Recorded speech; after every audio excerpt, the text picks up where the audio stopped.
Ladies and gentlemen, let us reconvene.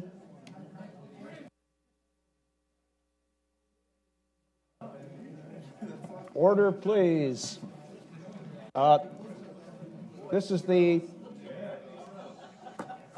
third and final session of our morning-long event on charter schools, past, present, and future. And I have to say it's a real pleasure and privilege to welcome Secretary Duncan not only to the stage, but also to Brookings. And we are really grateful that you've made time in your dense portfolio of post-retirement activities, to affiliate yourself with Brookings. I think for the people in this room, Secretary Duncan doesn't need much of an introduction, and therefore he won't get much of an introduction. But you should know that until his recent resignation, he served as the 9th U.S. Secretary of Education, and by my calculation, his roughly 7 years in that post is second only to that of my friend and comrade in arms, Dick Riley, who led the department from the beginning of the Clinton administration until he turned out the lights on the administration January 20th of 2001. Before becoming Secretary of Education, Arnie served as the Chief Executive Officer of the Chicago Public Schools for more than 7 years. I'm detecting a pattern here. An unusually long tenure in office for the head of an urban school system. His very ambitious reform agenda included not only opening more than 100 new schools, but also closing down underperforming schools. And I suspect the current mayor of Chicago would like to know how he got away with that. Prior to heading the Chicago Public Schools, he spent 6 years running the nonprofit Ariel Education Initiative, which helped fund college education for an entire class of inner-city children. After leaving the Department of Education, Arnie is working on a wide range of things, including programs to abate the upsurge of violence in the city of Chicago, and regrettably, that sounds like a long-term gig to me. You should also know that he graduated magna cum laude from Harvard in 1987, where he was co-captain of Harvard's basketball team and a first-team academic All-American. And after graduation, he spent 4 years playing professional basketball in Australia, which leads me inexorably to my first question. Do you ever go one-on-one with the president? And if so, what happens? The truth is, I don't think we ever played one-on-one. That's the honest truth. We played a lot together, usually on the same team. That was a lot of fun, and it was interesting. I mean, obviously for us, it was stress relief and good camaraderie. And the difficult thing for him, I think it's one of the few places where he could just be a regular person, and I think that was so helpful to his psyche. And as we got sort of towards the end of the administration, he played less basketball, more golf. And I don't play any golf, so never played golf in my life and don't plan on starting. Yeah. But we had a lot of fun together. Yeah. What were the strengths of his performance as a basketball player? Well, notice how tactfully I asked that question. We could go all hour on this stuff, but I always say, I believe it that how you play basketball reveals your character. You can't hide. And so for me, it was, I played with him for years before he became president. He comes across and is a very, very nice guy and warm, but he's an unbelievable competitor, and he plays to win, and there's no one more competitive than him. And he's not a happy guy if we're losing. And he plays very unselfishly.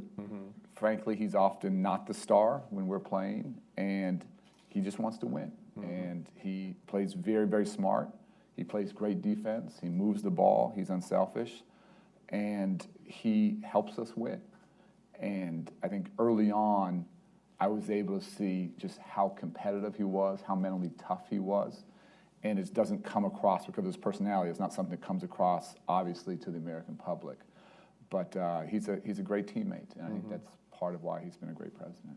Well, following on this theme that basketball reveals character, you've probably heard the story that Michelle's brother went one-on-one with him before certifying that he was an acceptable future husband for his sister. So I got to know the president through Michelle's brother, Craig, and he and I are very good friends and played together for years and years and played on 3-on-3 tournaments all over the nation. So yes, that was part of the test. And luckily for him, or for Michelle, probably more lucky for him, he passed. Well, you were a young man when you attained the Secretaryship of Education. You're still a young man, mysteriously. A lot older, but still young, which means that you were still capable of learning during those 7 years. So what were your biggest surprises and most instructive experiences as Secretary of Education? So I think maybe surprisingly, most of my surprises were very pleasant. And I came to D.C. with a fair amount of skepticism about what you could do at the federal level, particularly in the K-12 space, because education is such a local issue. And I often tell the story when I was running the Chicago public schools, the Department of Education wasn't always my friend, and actually had to come to Washington to sit at the conference room table and to argue with Secretary Spellings at that time, because the U.S. Department of Education was telling me that I couldn't tutor 25,000 of my poor children after school in Chicago because of some federal rule, kids who were far behind, who needed more help, who wanted to work harder, and somehow U.S. Department of Education was saying I couldn't do it. And to Secretary Spelling's everlasting credit, she listened to my logic and to our data and gave us the right. But that was my experience, and that sort of the craziness of that they were actually standing in the way of what we were trying to do rather than being supportive or helpful, was something I never forgot. But what we were able to get done, whether it was a huge increase in funding, $1 billion for early childhood education, whether it was pushing very, very hard for higher standards K-12, and we can talk about the politics of that, but I'm quite happy to see across the nation many more states have college and career-ready standards. We're able to get graduation rates to all-time highs, historic highs. On the higher ed side, huge investment in community colleges, with higher high school graduation rates and lower dropout rates. We had 1.1 million additional students of color go on to college. Big focus on putting more money behind evidence-based work, investments in charter schools, among other things. And honestly, if you would have said you could only do one of those things, I would have said, sign me up. The fact that we were able to do so many of those things honestly exceeded my wildest hopes. So feel, for all the noise, feel unbelievably good about what we're able to try and do to give kids a chance in life. Well, there's an old saying that the current mayor of Chicago adapted for his own purposes, that inside crisis is an opportunity, and which, so this is sort of, counterfactual history, but how different would it have been if you hadn't been equipped at the outset with a $4 billion race to the top fund? Everything would have been different, and it wasn't just that. So yes, a lot of this was circumstance, and not because our team was particularly smart or cared more than other teams. We did have an opportunity that others hadn't had. That start there, the money we got from the Recovery Act was $100 billion, and we put about 96 into saving teachers' jobs, and we saved a couple 100,000 teacher jobs, and that for me was just a huge deal. I was panicked, we were talking earlier, I was panicked about like an education catastrophe. Like if we would have just lost, I just kept having this visual in my mind of teachers on the unemployment lines and losing homes and class sizes going to 60 or something crazy. So the fact that we were able to stabilize the situation to some extent. Now as a nation, we still lost a couple 100,000 teacher jobs, so we didn't do nearly as much as I would have liked, but that was a huge deal. And then just having, to your point on Race to the Top, just a little money. And it's, $4 billion sounds like a lot, but that was $4 billion over 4 years, 5 years actually. So let's call it $1 billion a year. And on K-12, we spend $650 billion each year. So it's like less than a third of 1%. Just to have a little bit of flexibility to reward states that has some courage. And again, all carrots, no sticks, no penalties. Just if you want to think differently about, supporting teachers, if you want to think differently about turning around low-performing schools. So that was a big one. That gets all the press that we can talk about. That was $4 billion. We had $5 billion for school improvement grants, SIG, which is turning around the nation's lowest performing schools. We made huge investments there. As a nation, we went from 2,000 dropout factories to we're now down to under 800. So we cut that by more than half. And as a nation, our goal should be to eradicate dropout factories over the next 4 or 5 years. And then to have money to put behind evidence-based work, whether it was invest in innovation fund or the Promised Neighborhoods work, just where they weren't my ideas or president's ideas, but just great local work and helping to take to scale what was making a difference in kids' lives. That was extraordinary. And it's the kind of thing that should not be political, should not be partisan, it's not Democrat or Republican. We should be doing a lot more of that going forward, of just investing in what's working in communities and taking to scale. So all of that were much of that was opportunities that my predecessors didn't have. Right. And I know how lucky my team and I were to have that chance. Mm-hmm. Well, it's one thing to have an opportunity, a different thing to seize it. And I don't think anybody looking at the facts would say that you didn't take the ball and run with it. But let me give you an opportunity to reflect on, and if you want to rebut a charge that some have made about the management of Race to the Top, namely that built into the incentive structure for the competitive grants portion of it, which is very substantial, were certain policy preferences that might not be universally shared. It is sometimes charged, for example, that the fund was used to encourage states to adopt the Common Core or something very much like it. So, what about all of that controversy? Yeah, it's also just walk through the facts, and again, there's plenty of room for debate and discussion. And we made more than our share of mistakes along the way, and happy to have that conversation. So first of all, obviously, Race to the Top was simply an opportunity. It was not a mandate. No one had to participate. No one had to do anything. So let's start that. In the competition, there was only one thing that we required. I learned a lot coming to D.C. One thing I had no idea is that we had states where it was against the law. It was literally against the law to link teacher evaluation and student learning. It's against the law. That blew me away. And there's lots of room for honest debate about the best way to do teacher evaluation and support teachers. But I just think great teachers make a huge difference in kids' lives. We need to identify them. We need to reward them. We need to learn from them. We need to make them master mentor teachers. We need to pay them a lot more money. We need to have them help the next generation. But when it's against the law to say student learning is tied to teachers, I just think we demean the profession. So that was the only thing we actually required. And every state that had those laws, they went away. I think that was a good thing. We can have that debate. Other things that we incentivized in there was, yes, the adoption of high standards. And just to take 1 second on this, Massachusetts is our highest performing state on virtually every measure. They're number one. In Massachusetts, 30% of their high school graduates, not their dropouts, 30% of their high school graduates have to take remedial classes in 2- and 4-year universities. If that's our number one state, think about 2 through 50.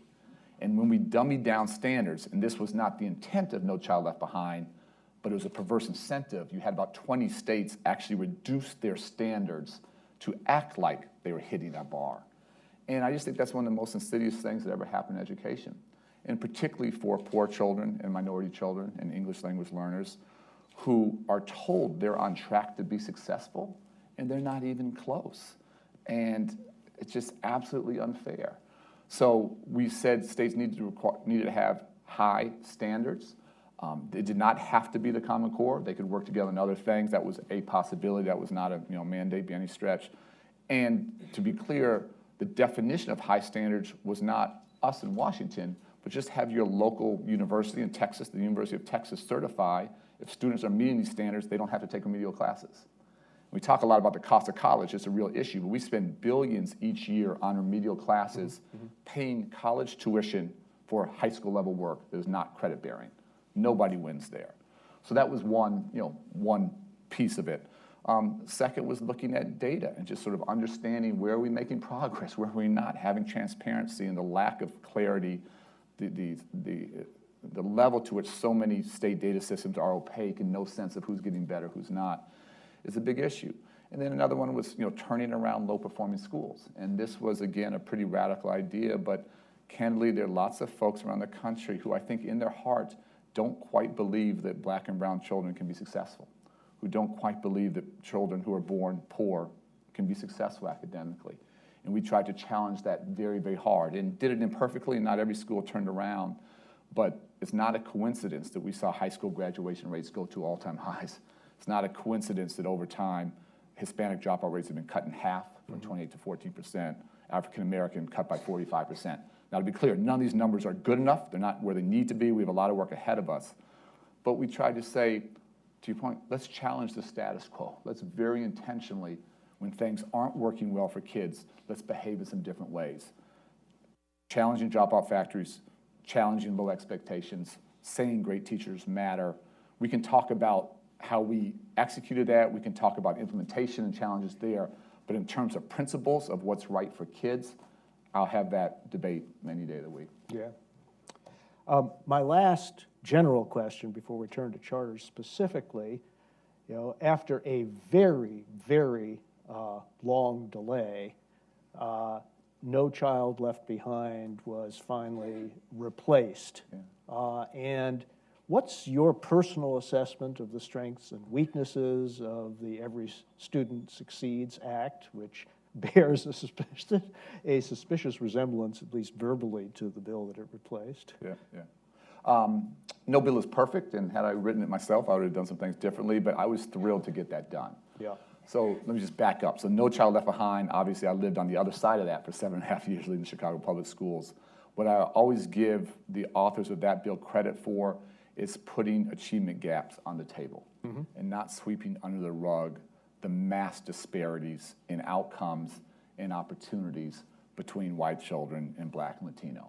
And lots of folks talk about the achievement gap. I talk about the opportunity gap. And I am convinced if we close the opportunity gap, the achievement gap will basically disappear. And frankly, we lack the courage and we lack the sense of urgency across the nation to do what it takes to actually close the opportunity gap, and happy to talk about those specifics. So I'll give them credit for that. What we got lots also wrong. We talked about the perverse incentives to lower standards, which I know that was not their plan, but that's what happened. But the biggest thing, and it goes back to where I started, where I struggled, where I think the law was wrong or my theory of changes is fundamentally different. No Child Left Behind was very loose on goals. So 50 different states, 50 different standards, very unclear as to what it takes to be successful. And again, many of those standards got dummied down. But it's very prescriptive, it's very tight on how you hit those goals. So yes, Arnie, you can tutor your kids, or no, you can't tutor your kids in Chicago, managing that from DC. My fundamental theory of change is very different. I think as a nation, we should be very tight on goals, which for me is simple, college and career-ready standards for every single child, but give tremendous flexibility.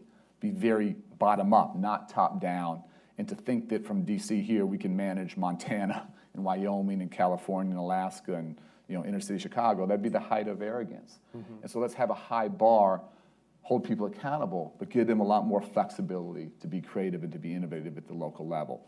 And so we fundamentally tried to flip that on its head. That part felt very good. We were also able to get early childhood education into the bill, and I would argue anywhere that's the best investment we can make as a nation. Learning doesn't start at kindergarten, it starts at birth. We pushed very, very hard. That, for me, honestly, may have been a deal breaker. Had we not gotten that in, I would have had a hard time recommending to the president that he sign it. Senator Patty Murray just was an absolute hero. This was a huge lift. She's a former early childhood educator. She was on the lead committee working on this, and I'm forever grateful that that's now part of the conversation when that was divorced before. So more good than bad, not perfect. With more local flexibility, you have two things. One, I think you're going to see some great innovation and creativity, which is fantastic, and we can learn from that. We will also see some places where you may see some backsliding, where folks become less focused on achievement gaps and don't quite hold themselves as accountable. And I think that's a risk when you provide more local flexibility. I actually think it's a risk worth taking, and I think it's incumbent upon all of us as citizens, as people who are passionate about this, as members of the media, where you see a state or district backsliding, well, we need to call them on that. We need to make it uncomfortable. The thing that always killed me in No Child Left Behind, that when those 20 states reduced standards, there was no noise. There was absolute silence. There was no media stories. There was no public outcry. No one said a boo. And so again, I blame politicians less than I blame us as citizens. And so it's incumbent upon us in the civil rights community to hold folks accountable for doing the right thing. The final thing I'll say is that I hated the focus on just a test score being the definition of accountability. That always made no sense to me at all for a whole host of reasons. So test scores can be a piece of what we look at, but look at graduation rates. Let's survey students. Let's ask them how they feel. The kids will tell you, let's survey teachers. Let's talk to parents. Let's look not at test scores. Let's look at graduation rates. Let's look at AP participation. Let's look at not just college going, which is important, but college going not needing remedial classes. Let's look at college completion, which is really the name of the game. And so there's a chance now, again, it's not a guarantee, but there's a real chance for much more robust, thoughtful, comprehensive accountability systems that looks at a multitude of things, I think gives a much more holistic picture of success or progress or not. Great. Now let's turn to the topic of the morning, namely charter schools. And let me begin at a point where many of us here at Brookings greatly admire what the Obama administration has done, namely a real turn towards evidence-based public policy. As you know, one of my colleagues here is so impressed that Ron Haskins, so impressed he actually sat down and wrote a whole book about the administration's efforts in that area. So in that vein, what's your assessment of the state of research on charter schools? And since the Department of Education has some ability to catalyze research, what did you do in that area? So first, let me start. Again, it's sort of a shocking thing that evidence-based funding is a new idea. Don't get me started. And it just to push for 1 second, because candidly, we get pushed back both from the left and on the right on this. And historically, the overwhelming majority of our funding in the Department of Education is formula-based funding. So it's money for Title I, it's money for Title II, it's money for special education. Those are the big special ed and Title I are the big pots. And we give that out, and there's next to no evidence or even concern of impact or not. Are we actually changing kids' lives? Are we making a difference? But I get it, for every congressman and every senator, they want to bring home their slice of the pie to their district or to their state. And yes, we need to fund Title I, and yes, we need to fund Title II, and yes, we need to fund IDEA, and we should fund them more than we do.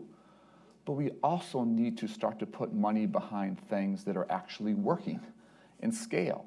And the thing that kills me in education is that we move so slowly, that for every problem we have, be it inner city urban or rural or ELLs or on a Native American reservation, there are educators every day, amazing teachers, amazing principals who are solving those problems, who are getting extraordinary results for the most at-risk kids.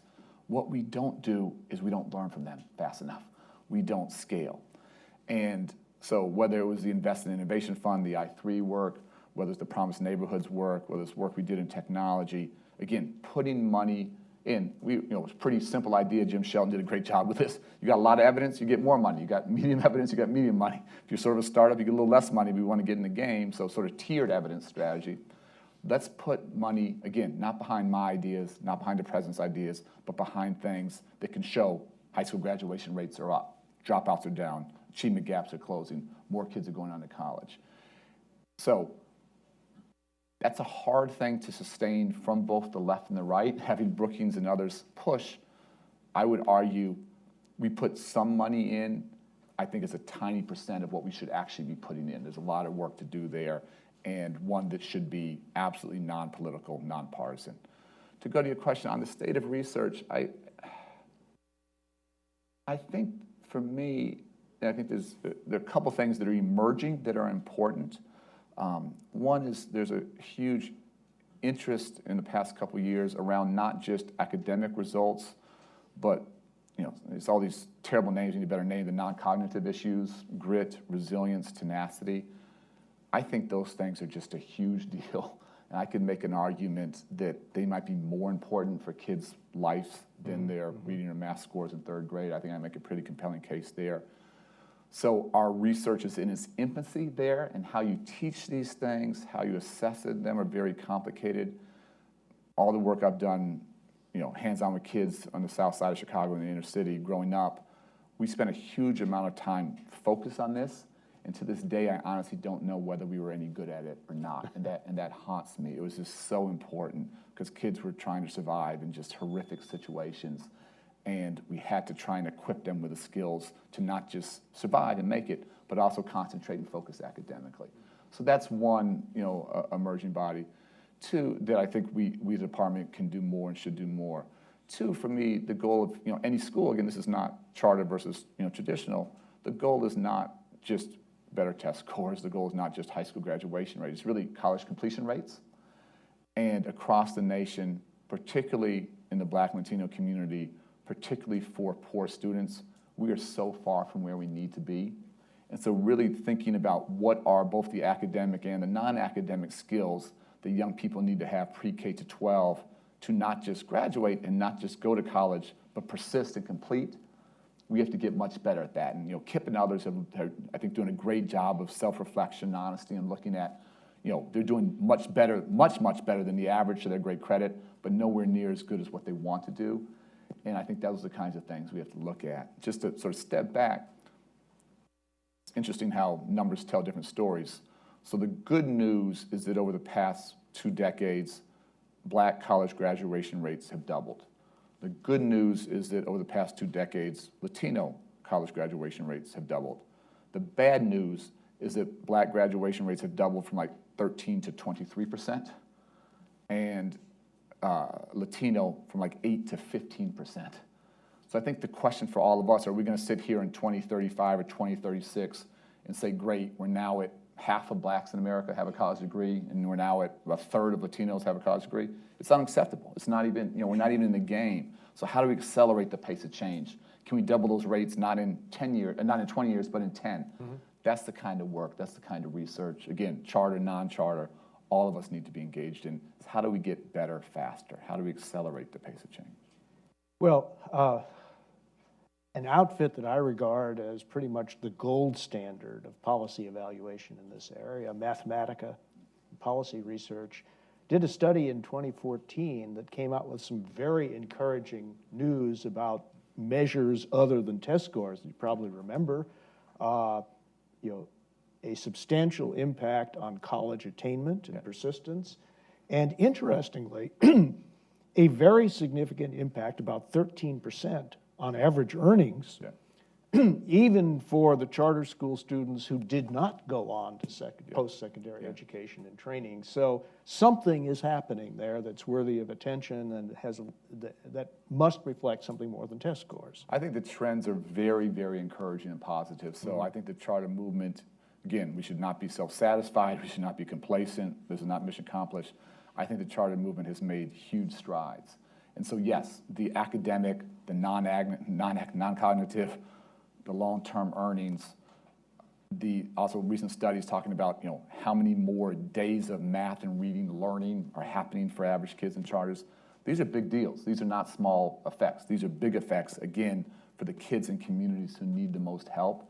And so I'm very, very encouraged where this is going. Just to be very clear, for me, it's never about more charters. It's always about more good schools. And if they happen to be charters, fantastic. If they happen to be traditional, that's fantastic too. Over the past 3-4 years, something like 700 charters, 691, have been closed. And it's a little counterintuitive. I think that's a great thing. And there's nothing about the charter brand itself that is good or bad. We should be absolutely agnostic. One common goal, academic success. One common enemy, academic failure.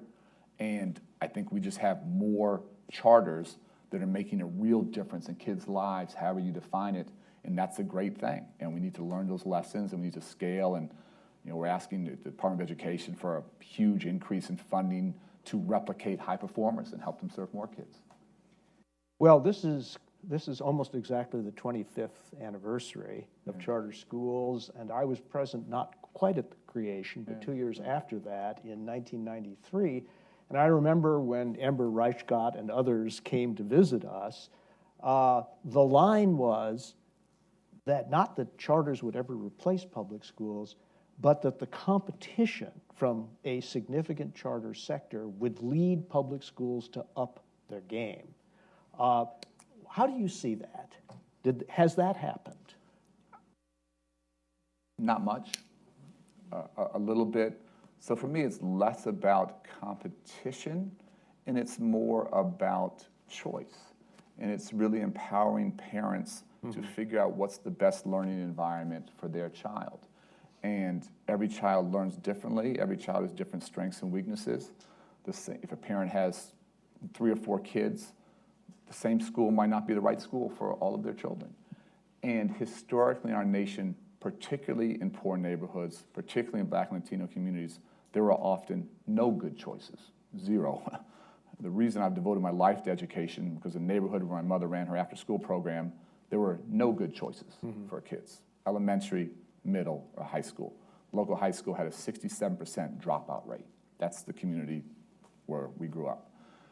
And if we could have, at a minimum, 1 good choice for every child, and ideally 2 or 3 or 4 good choices, and let parents figure out what the right thing to do would be. So, is there some competition? That's okay. Can we learn from each other? Can we all get better? And I think what people in this charter, non-charter debate just get wrong so often, for me it's always a false debate, it's actually not a limited size, a defined size pie. If we do well, the pie actually grows. So 2 quick examples. Whether it's right here in DC or in Denver, where you have a strong traditional school sector and a strong charter sector, both sectors are actually growing. There's not a limited number of children and families. And in fact, more families are gaining confidence in public education more broadly. And so where we get into this us versus them mentality on either side, for me, that just absolutely, 1, misses the point, and 2, loses focus on how do we change kids' lives, 5 and 6 and 7-year-olds. And so where we can learn from each other, where we can share best practices, where on both sides, where we can grow together, that's a good thing. And you see what's happening in Denver, where they're reopening schools due to increasing enrollment. They closed 6 or 7 years ago. Everybody wins there. Charters win, kids win, families win, teachers union win. No one loses there.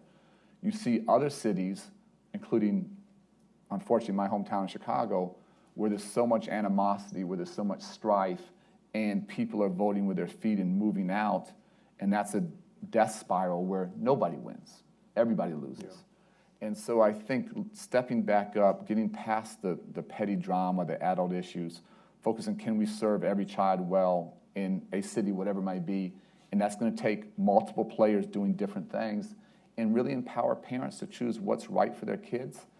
That's a big deal. Yeah. The reason I asked, and this is a segue to my final question, because there are a lot of people in the room who are, I suspect, burning to put their own questions to you.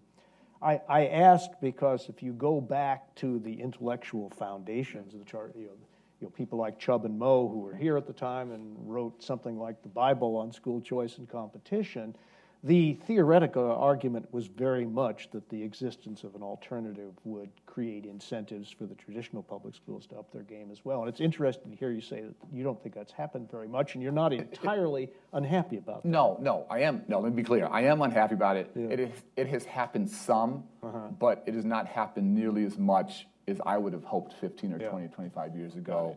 And I think if we gave an honest assessment, today of where we're at, has everyone really upped their game because of the existence of charters? I think that's a hard case to make. Yeah, I agree with you. Here's my final question, which I'll put in the form of a tendentious generalization. Another theory of charters at the beginning was that they would be founts of educational, pedagogical innovation. My summary observation of the ones that have really succeeded is that they've done exactly the reverse. They've gone back to the basics and hit them hard. What's your view? Again, these are all broad generalizations. There's some amazingly creative curricula, interesting things going on in some schools. But broadly speaking, I would agree. For me, it's more time. And you have kids who, aren't lucky enough to be born to a middle-class family, who don't have ballet and bassoon and French horn and dance after school. 6 hours a day isn't enough. Yep. And many charters, it's 9 hours a day. It's Saturdays. It's 11 months out of the year. And most people who are successful in this room, they work pretty hard. And that's just to be successful. And if you're starting life behind, which is absolutely unfair, you need more help, more resources, more opportunity. So I think that focus has been hugely important. I think a focus on great teachers and great principals and that talent matters tremendously. And again, no one has done this perfectly. I think many charters have attracted extraordinary talent. Retaining that talent, there are other challenges we can talk about, has been a big deal. I do think there's been more focus, probably ahead of some traditional schools, on individualized instruction and really personalized learning, and not just teaching to the class of 25 or 30 or 35, but to each kid. But in many ways, it is things that appear to be common sense, but again, don't happen often enough, particularly for the kids and communities who need them. I think that's a gap or a void that charters have stepped into. And at the end of the day, all that is hugely important. I also think there's just there's an optimism about what kids can do. There's a belief about what kids can do. And yes, learning to read and learning math is really important, but kids need relationships. They need adults who see things in them that they don't see in themselves. And I think the most successful charters are building cultures where we don't care how much money you have or don't have, or what your zip code is, or what your skin color is. You're this extraordinarily unique and special individual, and we're going to help you achieve your dreams, whatever they might be. And I think having adults in kids' lives who passionately believe that and who live that out every single day, I would argue those relationships are as important as anything we do on the strictly academic side. With that, the floor is open for questions, and I have a couple of requests. First of all, identify yourself as you pose your question by name, and if you choose, by institutional affiliation. Second, no long harangues or statements. Terse questions for Secretary Duncan, please. Who wants to go first? We got to take the show on the road. I like this. Yeah. Yes, that gentleman in the, I believe, bow tie. Hello, I'm Hutton Easley. Affiliation would be the Tennessee Achievement School District, where I'm a advisory board member. Question really is, we've heard a lot of academics today, and thinking about schools, colleges that teach teachers. How are they doing in changing their mindset on what teachers need to be doing and bringing into the classroom for the next 20 years? Generally, they're doing a very poor job. Examples. I wasn't quite sure where to go on that. Yes, there are shining examples. They are much fewer than we would like them to be. So I spent lots of time traveling the country talking to lots of great teachers, veteran teachers, young teachers. And whenever I meet with young teachers, I'd ask them, how many of you were prepared to enter the classroom? And usually it'd be about a quarter of the room. And I always said, if education was medicine, if a quarter of our nation's doctors were entering the hospital unprepared, we'd have a revolution in our nation. But somehow we don't value education as much as we value the medical profession. And so we allow young people to enter unprepared. Mm-hmm. These are idealistic, committed people who are giving their lives to help kids. The two things, there are lots of issues, the two things I often heard from young teachers. One was a lack of just hands-on teaching kids, and lots of history of education and philosophy of education, psychology of education, and not enough. How do I teach 25, 30 kids who may look very different from me, who may have very different backgrounds, who have very different needs? And teaching is not some theoretical profession. It is nitty-gritty, hands-on, exhausting, tough, exhilarating work. And the lack thereof is a big issue. I'm a big fan of residency programs, not surprisingly the medical model, and we're seeing some of that emerging, but that's a big deal. Spend a year with a master teacher, learning every single day. I'll take that over classroom, whatever, any day of the week. The second one is the lack of focus on technology, and using technology, again, not to teach to 30 kids in aggregate or to the average of 30 kids, but to 30 individualized children and personalized instruction. And too many schools of education and professors have been out for too long, and the data revolution has sort of passed them by. And so those are the two overarching themes. Are there some universities that are doing this well and challenge themselves? Absolutely. Vanderbilt there is very interesting to me. University of Michigan, Deborah Ball, the dean there, is doing some good things. There are others. There's an emerging group that are starting to work together. But when you talk about 1,700 schools of education, are we at critical mass? No. I'm a big fan of alternative certification programs and looking at different ways, and not that they're doing it perfectly, but let's sort of open this up a little bit. So that's one. The other one, this is one I'm going to continue to do a little bit of work on. If you look at the rigor of what's taught in schools of ed versus schools of engineering or schools of architecture, schools of whatever, if you look at average GPAs of people who major in education in college versus others, they are wildly disparate. And the lack of seriousness of how important this is, and lack of rigor and the lack of challenging young people is a conversation I want to continue to have and sort of bring some of those facts to light. Other questions? Yes. My name is Ted Bender. I'm currently substitute teaching in Montgomery County, but previously I had a psychologist career in BC schools. Very briefly, it's hard to be brief, but you, Secretary Duncan, see a connection, or how would you characterize the cleavage between or among ourselves as American citizens and the brokenness of education, i.e., if education is a proxy for our culture and our culture is broken, how would restoring our culture, including Yes We Can, whatever happened to Yes We Can, whatever happened to the adult world of collaboration and mutual dignity and respect? Last question, when you get on an airplane, the announcements are put the mask on yourself first and then put the mask on your child. I think that many... I think that the Secretary's got the point of the question. I appreciate, just if you could revisit or visit the connection between our cultural health in the adult world and what we want to instill in our children. Got it. Yeah. Airplane one, I wasn't quite sure where you were going. On the first one, I think it's actually, these are very complicated, interesting questions. But if we had a better educated America, would we be behaving in different ways, and would the political discourse be different? I think the question is absolutely. And I think we have to own that.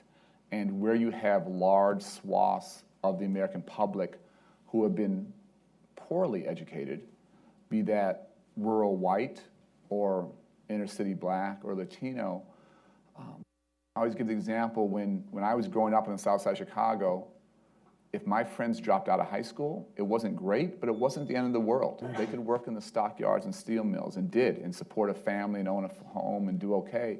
And today, if you drop out of high school, you're basically condemned to poverty and social failure. There are no good jobs out there. So the stakes for high-quality education have gone up exponentially, but our pace of improvement has not kept pace. And so again, for me, this is not just about education. It's a fight to end poverty. It's a fight for social justice. It's a fight for upward mobility. And if we don't educate kids, they have no chance to enter the middle class. And you talk about the rifts, the divides in society between the haves and the have-nots. The only way I know how to solve that is through higher quality education for every kid. And that's why, good charters for me are a huge part of the problem. So I think we in education have to own this and have to look in the mirror and say, candidly, we haven't done enough. And we haven't done it fast enough. And we haven't done it for the kids in communities who need the most help.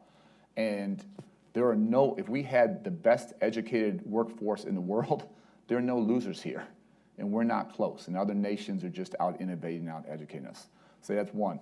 The second one, to get beyond just the academic outcomes, I do think, participation in democracy, service learning, understanding how you can be a leader in helping out, financial literacy. There's so many things beyond the core academics that young people need and deserve, and I would argue must have today. And while these things are sometimes seen as extras, they're often sort of the norm in more elite schools.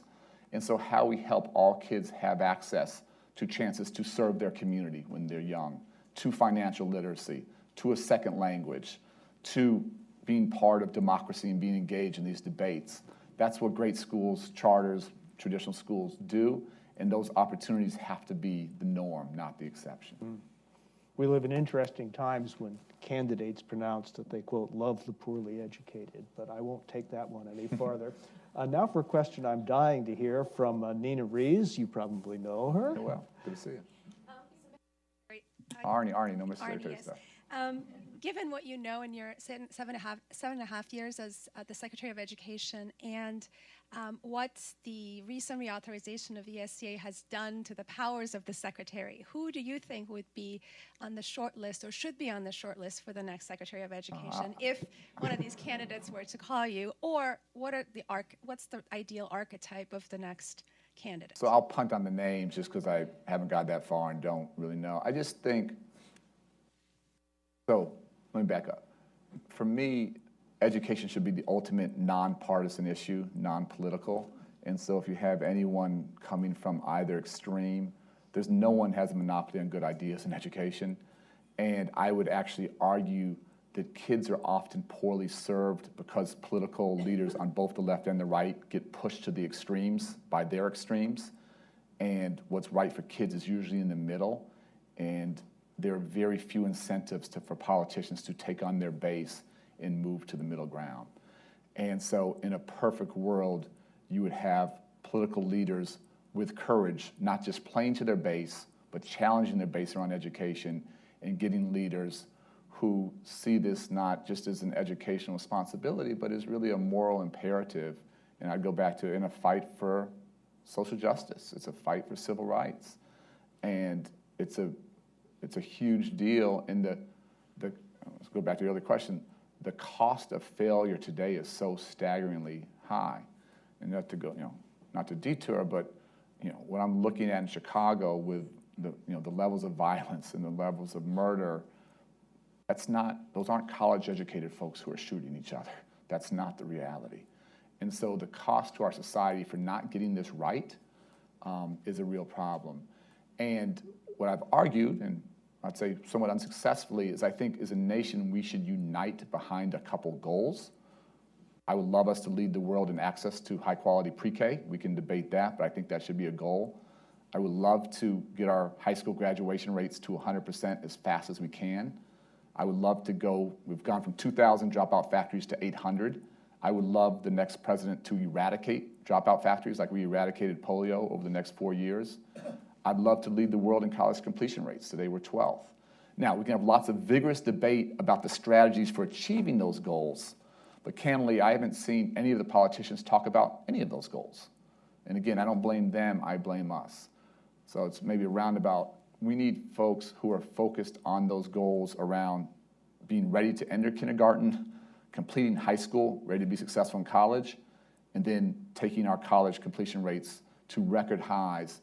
Let's have lots of vigorous debate around the means to get there, but we need political leaders and we need future education secretaries that are laser-like focused on that and put the politics and ideology and silly stuff to the side.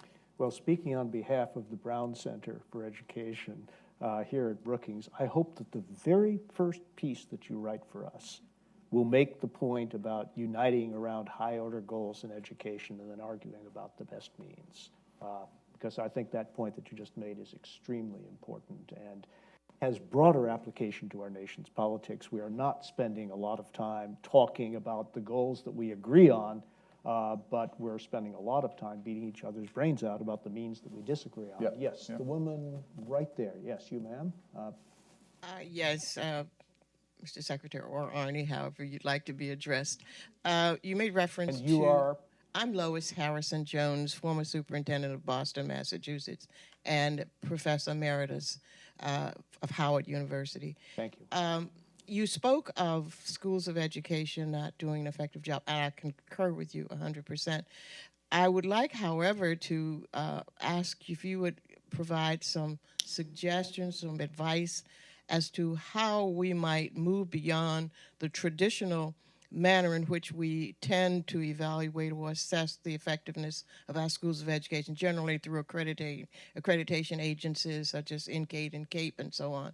How could the Department of Education be a little more forceful, if you will, in terms of holding those schools of education to a higher standard, or more importantly, making the connection between what is being taught and what is expected of them as teachers once they exit the programs?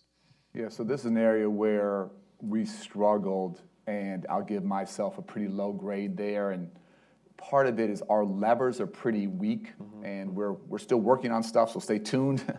But we just don't have as much latitude here as I personally would like. That's just the reality. So it's not an excuse, and we should have done more, and the team is still working very, very hard on it. Let me just say, I almost go back to, schools of education evaluation, teacher evaluation. I'd go back.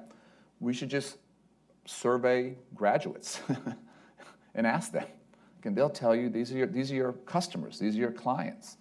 Ask them, were you prepared to be successful? Were you not? What were the gaps there? Let's get that feedback. What % are working in high poverty schools, be that inner city, urban, or rural? What % are staying in those schools and making a commitment to the community, not for 2 years or 3 years, but for 20 years?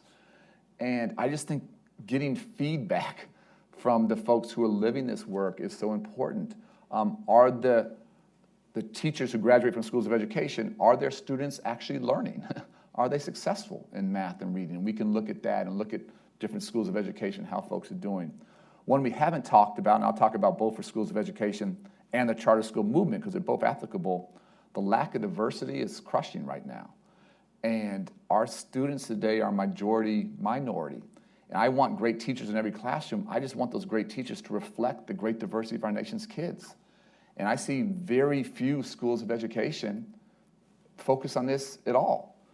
And it's interesting. There's lots of debate about Teach for America, and we can talk, that's a separate topic. But Teach for America today is wildly more diverse than the vast majority of schools of education. And they've made huge strides there. And so our teachers that look like our nation's kids, our charter school leaders have to look like our nation's kids, and we have to sort of see that.